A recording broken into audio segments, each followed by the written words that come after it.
اعوذ باللہ من الشیطان الرجیم بسم اللہ الرحمن الرحیم ربی یسر ولا تعسر وتمم بالخیر۔ سب سے پہلے آپ سے ریکویسٹ ہے کہ اگر آپ نے ابھی تک اس چینل کو سبسکرائب نہیں کیا تو اسے سبسکرائب کریں، لائک کریں، شیئر کریں اور بیل آئیکن کو پریس کریں تاکہ آپ کو ہر نئی آنے والی جو ویڈیو ہے اس کا نوٹیفیکیشن موصول ہو سکے۔ جزاک اللہ۔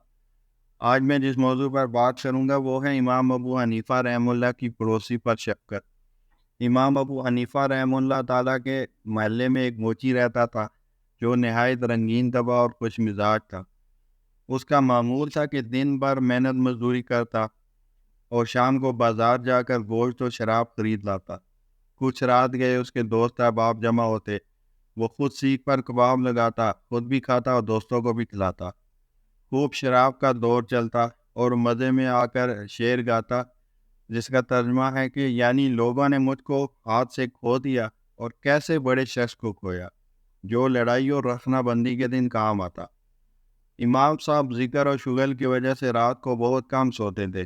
رات کو اس کی نغمہ سنجیاں سنتے اور کچھ تعارض نہ کرتے۔ ایک رات ایسا ہوا کہ شہر کا کوتوال ادھر آ نکلا اور اس کو گرفتار کر کے لے گیا اور قید خانے میں ڈال دیا۔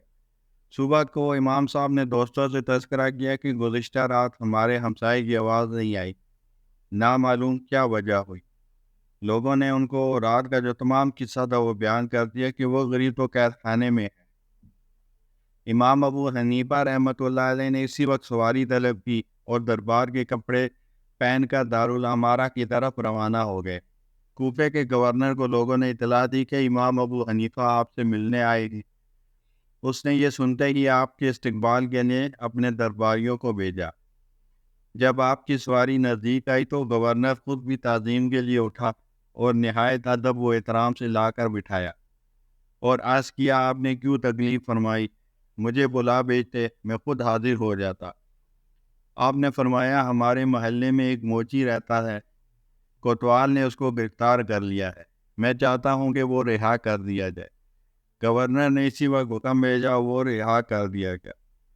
امام صاحب گورنر سے رخصت ہو کر چلے تو وہ موچی بھی آپ کے ساتھ ہو گیا۔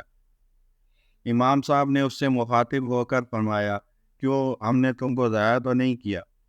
اس نے عرض کیا نہیں، آپ نے حق کے ہمسائیگی خوب ادا کیا۔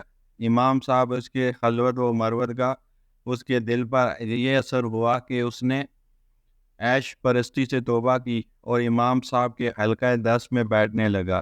رفتہ رفتہ علم و فقہ میں مہارت حاصل کی اور فقیہ کے لقب سے ممتاز ہوا۔